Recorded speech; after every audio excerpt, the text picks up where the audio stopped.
It's terrible of you to invite me on a day like this. Your mother would be saddened. But we won't be able to see each other for a while. And during this time, I can forget about sad things, right? On the day of the mother's funeral, peeking into the family waiting room, I saw my husband and sister entwined naked. Even if it's just for now, I'll help you forget your sorrow. I feel sorry for Nancy. Though I couldn't see their faces, I sensed a faint laughter in my sister's words. It's fine. She's strong. Besides, compared to Amy, she'll look ugly no matter how she cries. Hey. She's still my sister, you know. I couldn't forgive the quietly laughing pair and was about to open the sliding door with my smartphone in hand. But my hand stopped dead at the next words my sister uttered. Surely it's a lie, isn't it? I felt my anger, trembling hands, and the pounding of my heart all rapidly quiet down. I'll never forgive her. Just as when I came in, I quietly left the waiting room. I had no doubt about what I was about to do. Even if my sister's life ends, I won't care one bit. No matter what happens from now on, I'll never forgive my sister for the rest of my life. I'm Nancy, 25 years old. I work in product development at a cosmetics company, a job I've been interested in and find very fulfilling. Last year, I married my boyfriend of 4 years, Jason. We met as classmates in the university tennis club. Why did you choose this club, Nancy? There was another tennis club, wasn't there? Oh, I heard the other one focused more on drinking. I probably wouldn't get along with people who prefer that kind of thing. Plus, I just wanted to enjoy playing tennis. Really? Me too. I'm not naturally social, so I struggle with socializing. We happened to sit next to each other at the freshman orientation the year after we enrolled. Jason seemed nervous talking to women, and without an opportunity like that, we might not have spoken until graduation.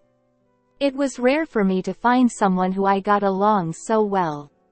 After that day, we started talking and playing tennis together, and eventually, our relationship developed. I was Jason's first girlfriend, and I had a feeling I understood why he hadn't had a girlfriend before. Jason, you're tall and not bad looking, so why don't you pay more attention to fashion? Huh? I'm just not interested in fashion. As long as I can wear it, anything's fine with me. I don't care what others say. Despite his anything goes attitude, Jason was honestly quite uncool. After we started dating, we went shopping together, and I even introduced him to my favorite hair salon to replace his self-cut hair. At over 180 centimeters tall, Jason instantly became a more presentable and handsome guy. Occasionally, there were girls who showed interest in Jason, but his introverted nature kept them at bay, and our relationship continued smoothly. About 2 years into my career working in a company, my husband proposed to me. At a restaurant overlooking the city lights, he casually took out the ring. Will you marry me? His proper way of proposing, against all odds, felt so genuine to him, and I was delighted. However, there was one concern I had about getting married: my 2 years older sister, Amy. Throughout my life, Amy had ridiculed and belittled every friend or partner I brought home, labeling them as uncool. Bringing my fiancé home would surely lead to another unpleasant experience. I felt weighed down by this thought. Perhaps Amy and I were just too different. Amy had inherited our mother's cute, doe-eyed idol-like features, and she associated herself with bright and flashy companions. On the other hand, I resembled my father, with single eyelids and a clean-cut face. A fair-skinned, bespectacled girl with a penchant for science. Although we shared similar heights and body types, the impressions we left were polar opposites. Nancy, when you grow up, consider getting double eyelid surgery. Your face doesn't even suit cute clothes. Leave me alone. I'm not bothered by it.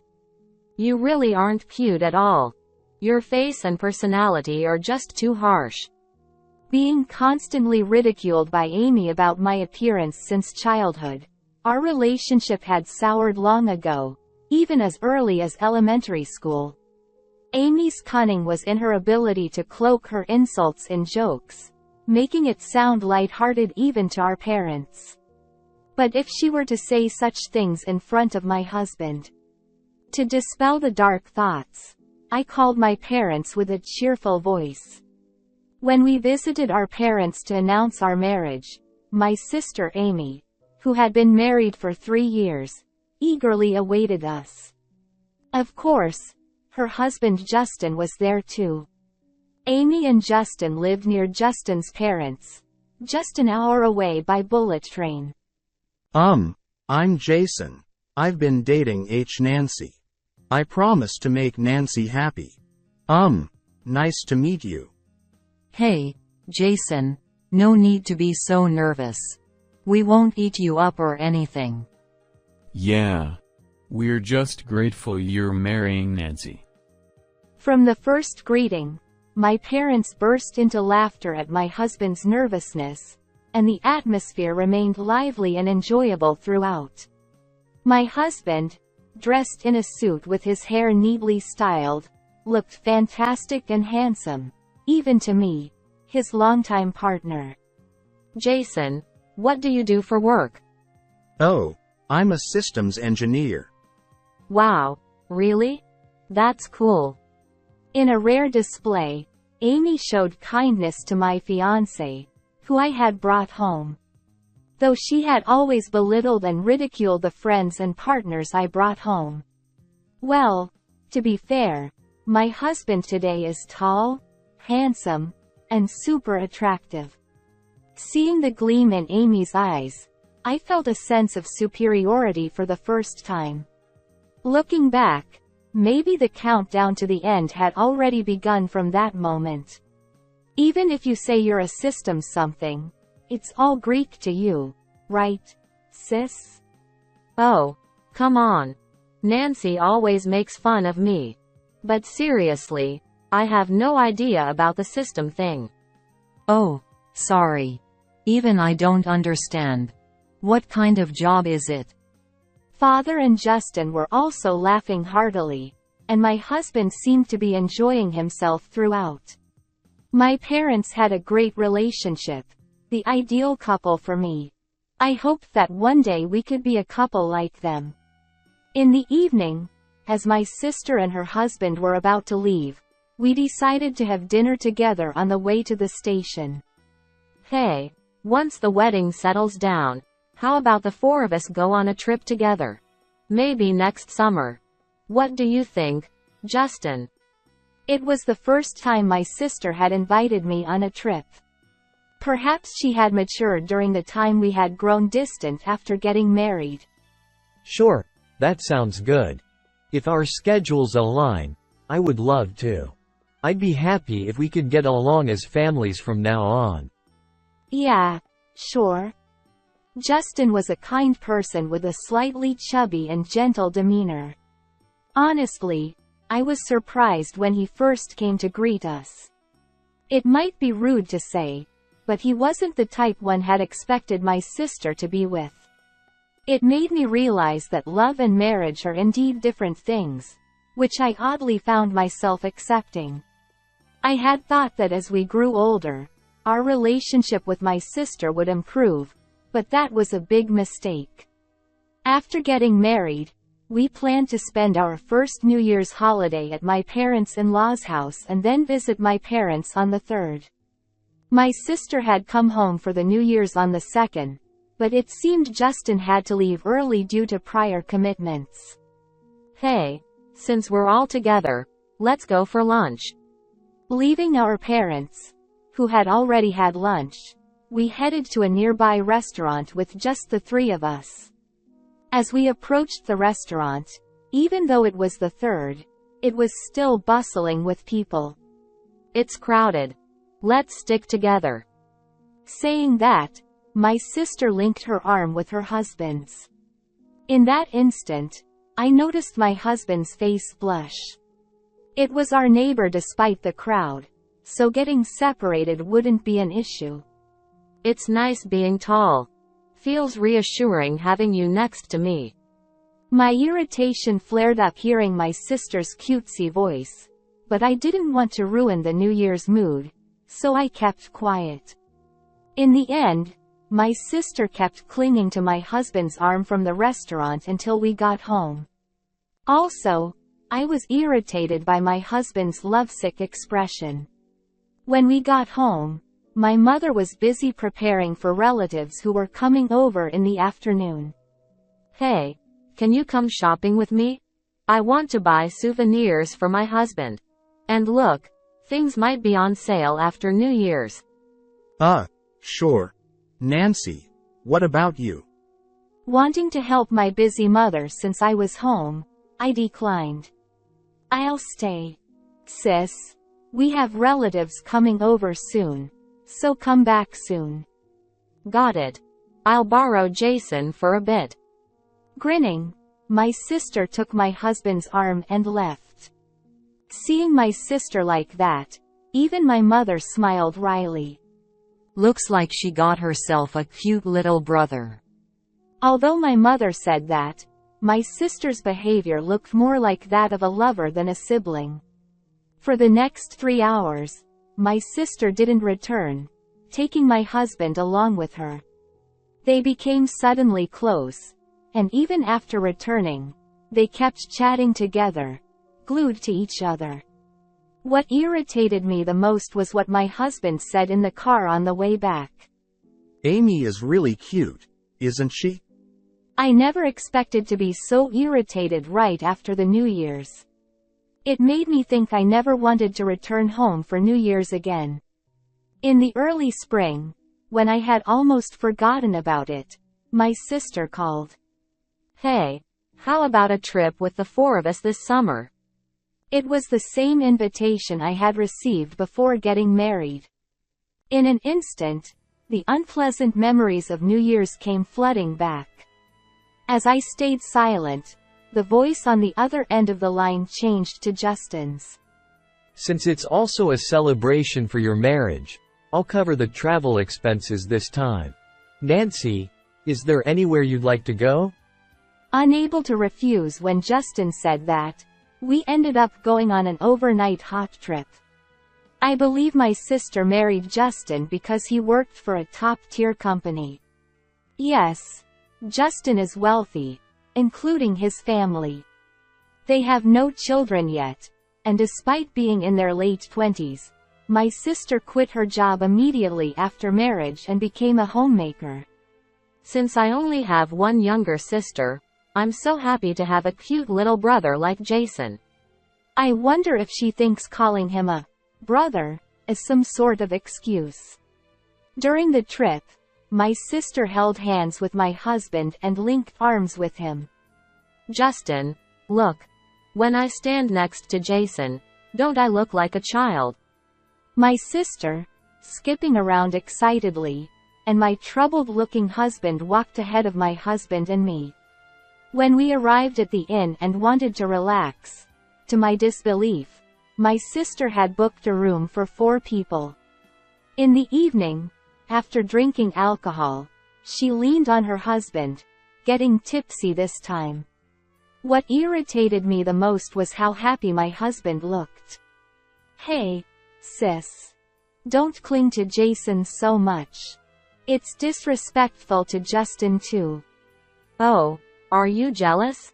Nancy, you have your cute side too.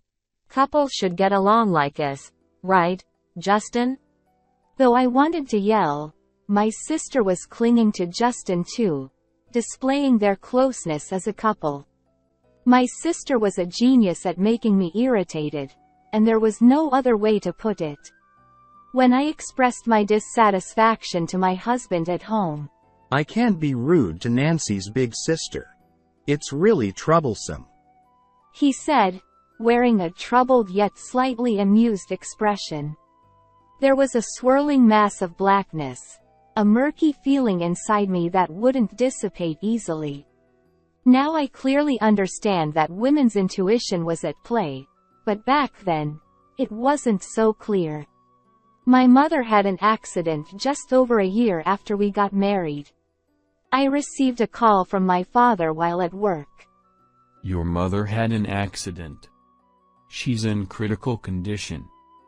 His voice trembled on the other end of the line. Mother had gone on a trip with her close relative since yesterday. The relative, who was driving, also suffered severe injuries, including her chest.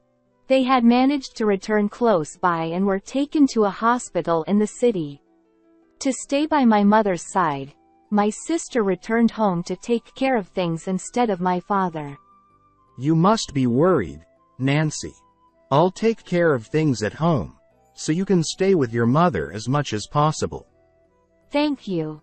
Until my mother regains consciousness, I'll go to the hospital right after work. My husband's kindness and affection supported my anxious heart. I truly felt grateful for being married at that moment. However, 5 days later, our hopes were shattered. My mother passed away without regaining consciousness till the end. Why did she have to go before me? I wish I could have at least said thank you before leaving. Unable to accept reality, my father didn't cry out loud. He simply held my mother's hand quietly. His sorrowful demeanor prevented me from crying out loud as well. Instead, I quietly wiped away my tears. My sister wailed loudly beside me, seemingly crying for both of us. In place of my absent-minded father, I took charge of arranging the funeral. It was sudden, so we decided to have a small funeral with only close relatives at a nearby funeral home. After the wake the next day, my father, sister, my husband, and I stayed overnight at the funeral home to spend the last night with my mother. My sister's husband went home once and returned the next morning with his parents for the farewell ceremony. It still feels like a lie that she's gone. Yeah, she told us she'd bring back souvenirs from the trip just the other day. We spent the last night with my mother, being careful not to let the incense burn out. The bereaved family room where we stayed had a space with a sofa and a table upon opening the door, and there was a room in the back. Although there were 4 beds, my father wouldn't lie down. I feel kind of sick. Maybe it's because I haven't slept since yesterday. I'll go get some fresh air outside. Huh? It's dangerous to go out alone at this time of night. Nancy, I'll accompany Amy. Please take care of your father. Got it. Take care of my sister, please. That day, our family was the only one holding a wake at the funeral home. After the staff left, it truly felt like it was just us. When my husband and sister left, the already quiet funeral home seemed even quieter. They returned about 2 hours later, bringing warm soup from the convenience store. The next morning, after having a light breakfast and getting ready, there was still about an hour and a half until the 10 o'clock start time. While the staff began preparations, my father, like last night, sat blankly next to my mother's portrait, lost in thought. We were supposed to have a final coordination meeting with the funeral director soon. I had intended for my sister to join as well, but she was nowhere to be found. I wandered through the venue, but neither my sister nor her husband were there. Had she fallen ill again?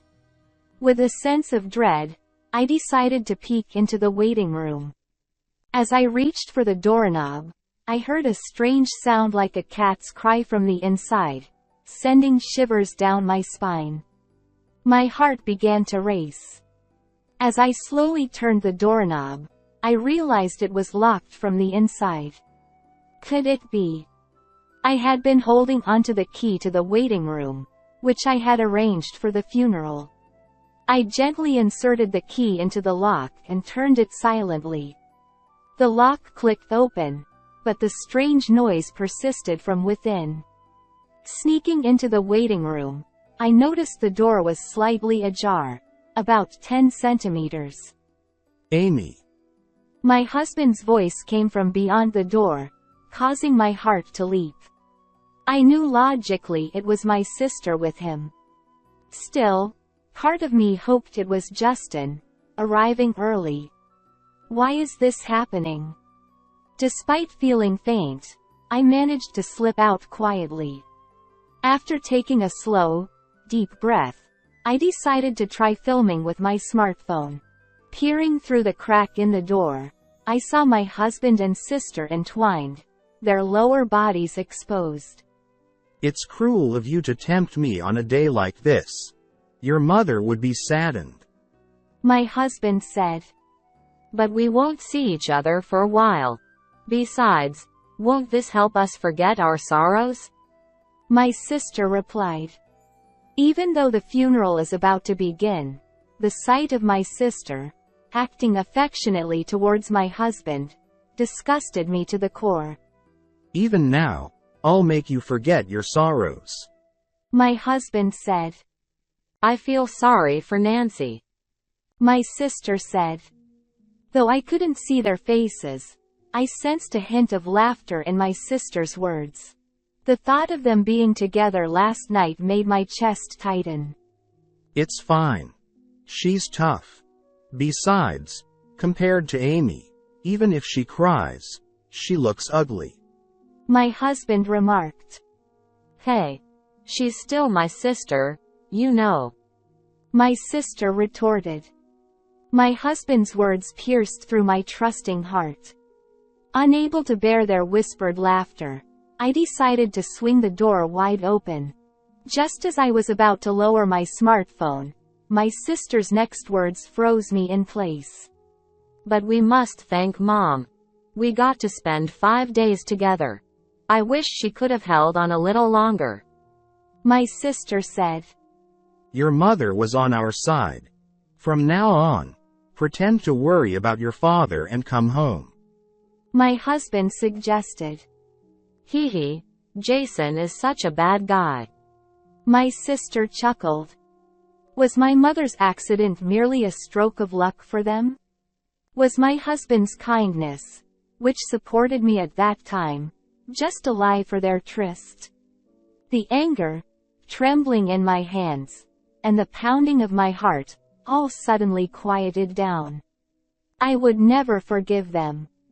As I left the waiting room, I heard my sister's pleading voice from behind. One more time. I had no doubts about what I was going to do next. I wouldn't care if my sister's life ended here. No matter what happens in the future, I will never forgive her for the rest of my life. As I left the waiting room, I immediately headed towards my father. The family of the relative who had the accident with my mother was already there beside him.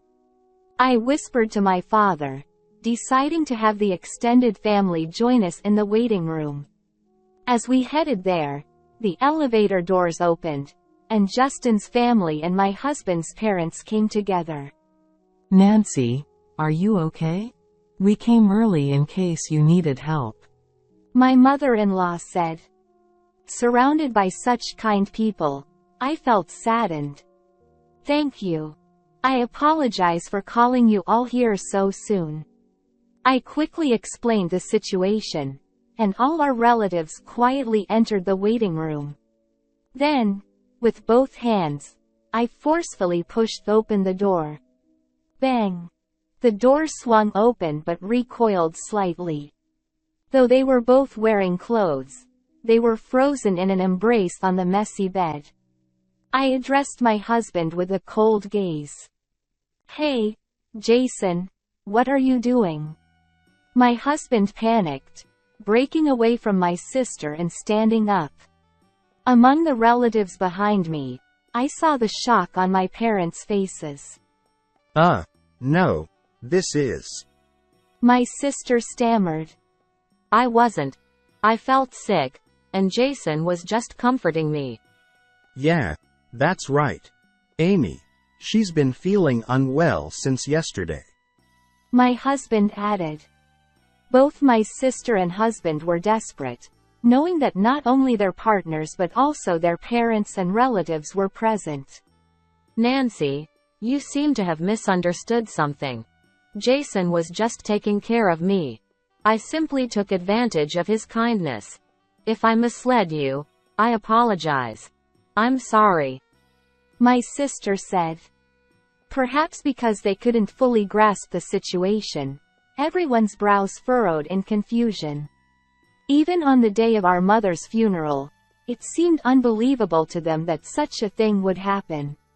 It's understandable that this situation could be misunderstood. But Nancy, surely you wouldn't cheat on such a day, right? My father-in-law's words were met with nods of agreement from Justin's parents. Seeing this, my sister's expression relaxed slightly. I'm truly sorry. I see Jason as my dear little brother. Nancy must have been jealous of our close relationship and thought it was cheating. My sister explained, her lips curling up in confidence. My father, standing next to me, put his hand on my shoulder. So, it's my misunderstanding. Exactly. Who would do something like that on the day of our mother's funeral? That's absurd. My sister said, her face displaying a hint of relief. Then explain this misunderstanding.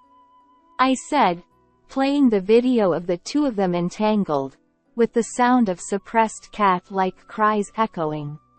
Stop it. Nancy, stop it right now. My sister screamed.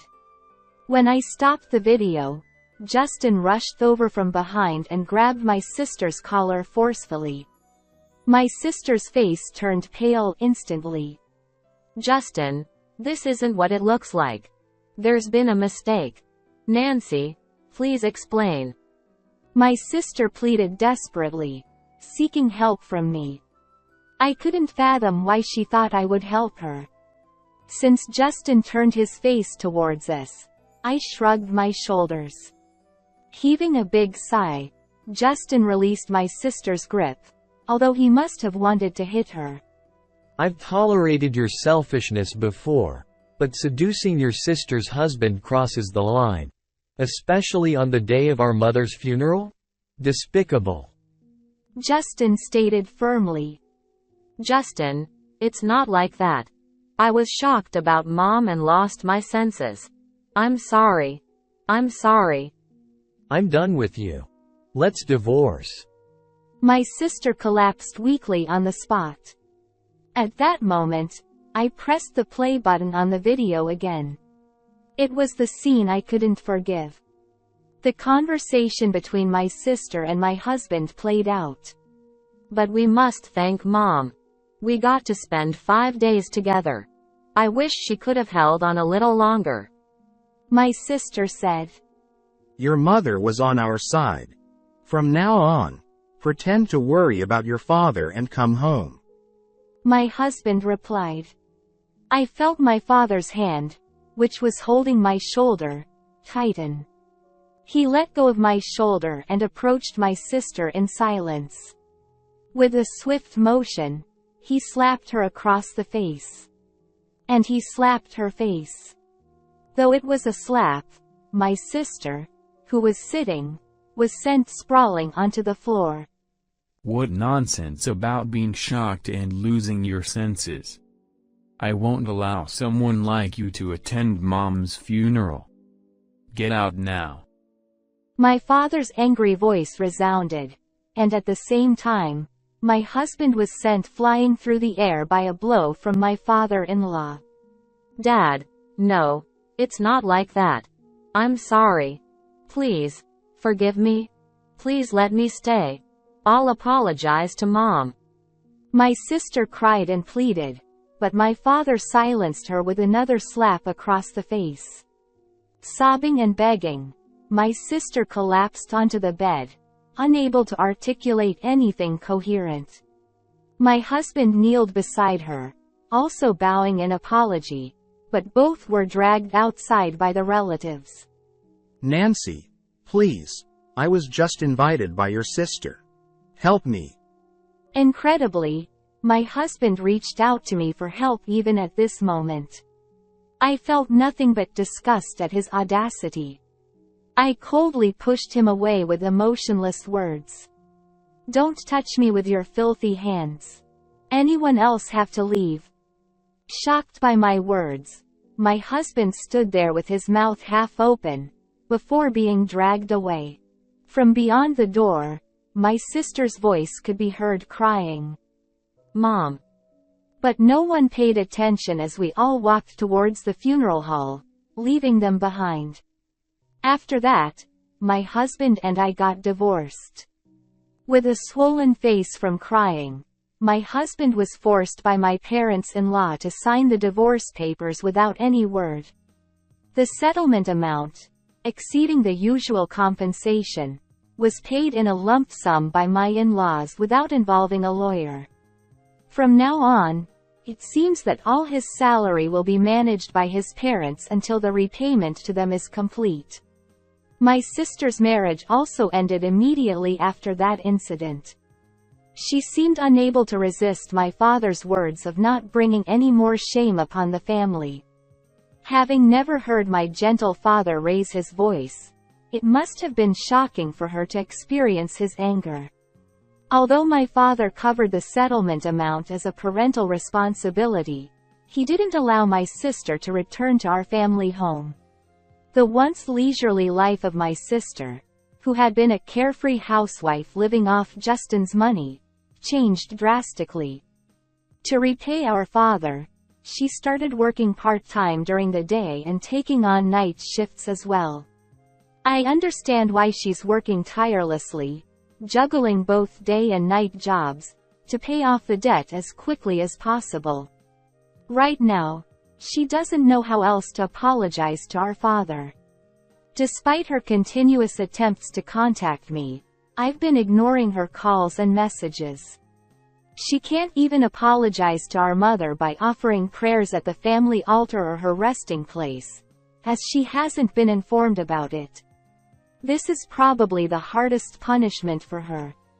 We want her to live with regret for the rest of her life, knowing that we won't forgive her. As for me, I've returned to our family home and am spending peaceful days with my father. Lately, visiting places filled with memories of my mother seems to bring solace to him. Even after our mother's passing, my parents remain the ideal couple to me. While I'm dedicated to my work now, I hope to find a wonderful partner someday. This is Linda, the narrator for today's reading. Well, what can I say about the story? Her sister and her husband are just the worst, aren't they? I mean, there are some things in this world that sorry just can't fix, you know? I think they should spend their whole lives carrying that guilt. What did you all think about this story? Feel free to share your thoughts in the comments section.